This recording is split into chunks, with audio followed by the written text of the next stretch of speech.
Sometimes the loudest turning points begin in silence. The city outside Evan's window was blurred by a slow rain, the kind that didn't ask for attention but slowly soaked everything.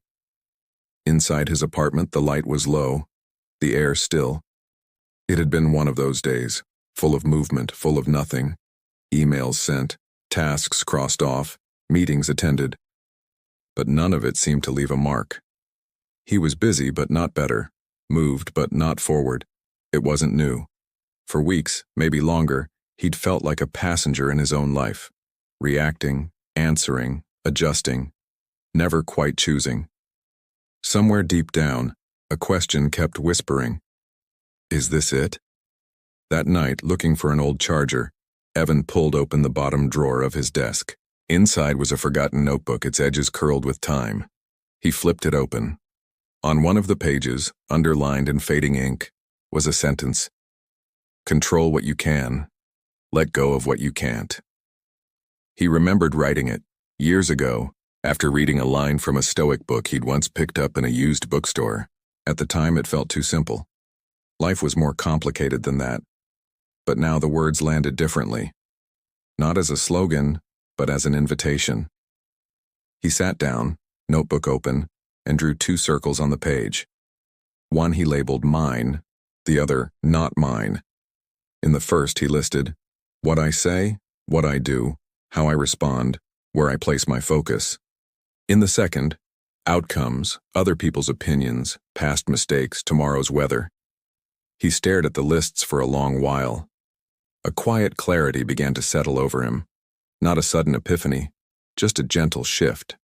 So much of his frustration wasn't from the world, but from trying to wrestle it into something he never controlled. Meanwhile, the things that were his actions, his choices, his responses, had been left unattended.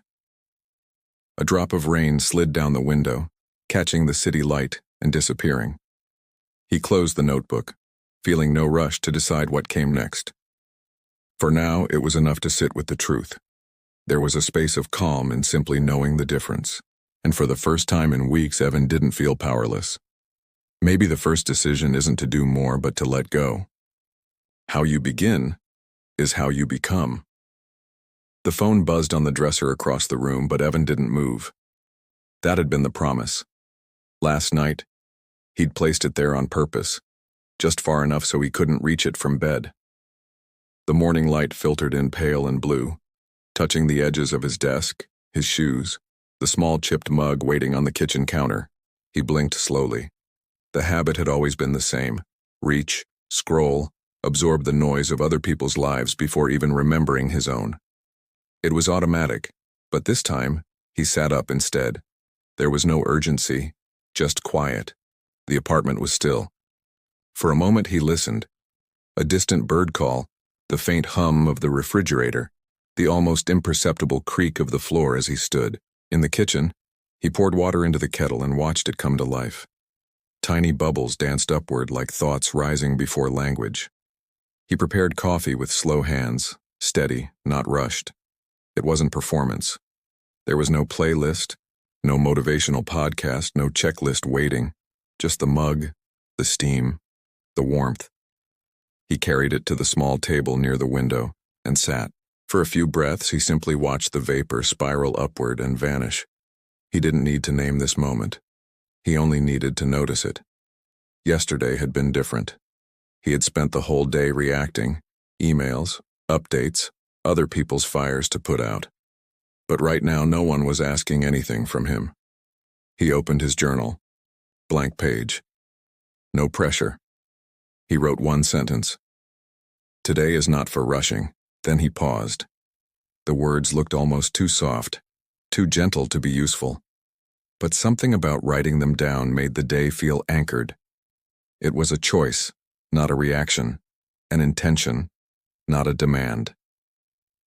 Across the street, a woman walked her dog in the slow, deliberate way that only people without alarms can manage. Evan felt the old pull, to jump online, to get ahead, to not fall behind. But he didn't move. He just stayed. Breathed. Let the seconds pass. This was his hour. And not just any hour. The first one. The one that shaped the rest. He thought of something Marcus Aurelius once wrote. When you arise in the morning, think of what a privilege it is to be alive, to think, to enjoy, to love. Not what must be done, what could be experienced. The coffee cooled slightly. He held it closer, letting the heat reach his hands. There was nothing extraordinary here, and that was the point. He didn't need a new system. He needed this rhythm. One small window of quiet before the world began knocking. And somehow that changed everything. He had begun the day differently. Would the day follow? Rituals are not habits. They are reminders of who you choose to be. The days began to fold into each other, not in the blurry way they once had, but in a rhythm that felt new. Evan didn't make grand declarations or post his intentions. He just began repeating small things. He kept waking early, not always with ease, but with less resistance. He still placed his phone across the room, still walked slowly to the kettle, still sat at the window with his coffee, hands wrapped around the cup like a quiet ceremony. At first, the routine felt awkward, like wearing clothes that didn't quite fit. But slowly, without notice, it began to mold to him. The journal became a companion. He didn't write much, just a few sentences each day. What he noticed, what shifted, what he needed. Some entries were little more than fragments. Less noise today. Breath steadied in the sunlight. Didn't scroll for the first 2 hours. Felt clean. There were days when he forgot. Days when the morning slipped away in emails and noise. But he no longer punished himself. He simply returned. Quietly, without story. That was the difference. It wasn't about streaks or perfection. It was about returning, again and again, to something that reminded him of who he wanted to be. One evening, after a long walk through the park, Evan sat at his desk. The air smelled faintly of dried leaves and soil. He lit a candle without thinking, not for light, for something else, something grounding. He pulled out his journal and turned to the first page, the day of the circles. Mine, and not mine. The ink had smudged slightly, but the meaning remained. He smiled. Then, standing to get water, he passed the mirror by the hallway. For a moment he stopped. He hadn't noticed it before. How he stood differently now, straighter, less hurried. There was less noise in his eyes. He looked into his own reflection and without thinking said aloud, "I trust you." It wasn't dramatic. It wasn't a breakthrough. It was quiet, steady knowing. The kind that doesn't beg for recognition because it's rooted in action, not hope. Later that night, he opened a new page and wrote, "No longer forcing, just returning." That sentence felt like a turning point. Not because it changed the world, but because it revealed the change already happening inside him. He didn't need discipline as punishment. He didn't need rules that bruised. He needed rituals that reminded. And he was remembering now. But trust must be earned again tomorrow. Peace isn't proven in calm. It's forged in the storm. By the third week, Evan thought he'd figured it out. The mornings were his. The journal stayed filled. His steps felt firmer, his mind less scattered. There was a soft pride building, not loud or boastful, but steady, like a fire that had learned to burn without flicker. But life has its own rhythm. It began with a message. A longtime client was pulling a project. Budget cuts, they said, nothing personal. The email was short and sharp. Before Evan could breathe it in, another came. An old friend canceling plans for the third time in a row. No explanation, just silence after. Then a software glitch erased 3 hours of his work. It wasn't any one thing. It was the weight of all of it, unplanned, unfair, unasked. By noon, Evan was staring at his computer screen, jaw tight, breath shallow. The calm of the past days dissolved into tension. His thoughts began to spiral. What's the point of these routines if everything still crumbles? Why try to control what can be taken in a second? The afternoon felt like a regression. He snapped at a call, skipped his walk, scrolled endlessly with glazed eyes. The noise returned like an old song. That evening, he stood at the kitchen counter, arms heavy. Outside, Wind shook the last brown leaves from the trees. His apartment felt colder somehow, even though the thermostat hadn't moved. In the drawer by the stove, he found the candle, the one he'd lit on quiet nights. He placed it on the table, struck a match, and watched the flame rise, small, fragile, but constant. He sat before it, not to feel better, but simply to feel. The temptation to escape was strong, to numb, to rationalize, but instead he opened the journal and wrote, hand unsteady, I accept today. He stared at the words. They looked too soft for a day this sharp, but they stayed. This was not resignation, it was recognition. That even this mess of cancellations, missed expectations, petty disappointments, was part of the fire that would shape him. He remembered a line he once heard, Amor fati. Love your fate. Not tolerate, not endure. Love. What if this day, ugly as it was, wasn't against him? What if it was for him? He looked at the flame again. It flickered slightly, responding to the breeze from the window crack. But it didn't go out. Neither had he. With a slow breath, Evan closed the journal, not with answers, but with presence. Even this belongs. What if resistance was never the enemy, but the path? Distraction is not just noise. It's a thief of who you could become. Evan stood at his desk looking at his old calendar. Every square was filled. Calls, meetings, deadlines, reminders. It looked productive. It looked impressive. But as he scanned the ink-stained pages, a strange hollowness stirred in his chest. So much motion, so little meaning. That morning he did something radical. He opened a new page and wrote only 3 things. Just 3. One task that aligned with his deeper purpose. One person to connect with meaningfully. One moment of silence to protect like sacred ground. The rest? He let it be. At first it felt like cheating. Shouldn't he do more? Be everywhere? Say yes?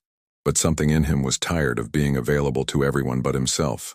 He began to cut noise at the root. Notifications turned off. Meeting invites declined. A folder labeled Someday now held a dozen half-baked projects. They could wait. He could not. He started to guard his time, not with force but with reverence. There were uncomfortable moments. A friend sent 3 messages before he replied. A collaborator questioned his priorities. Evan felt the old fear.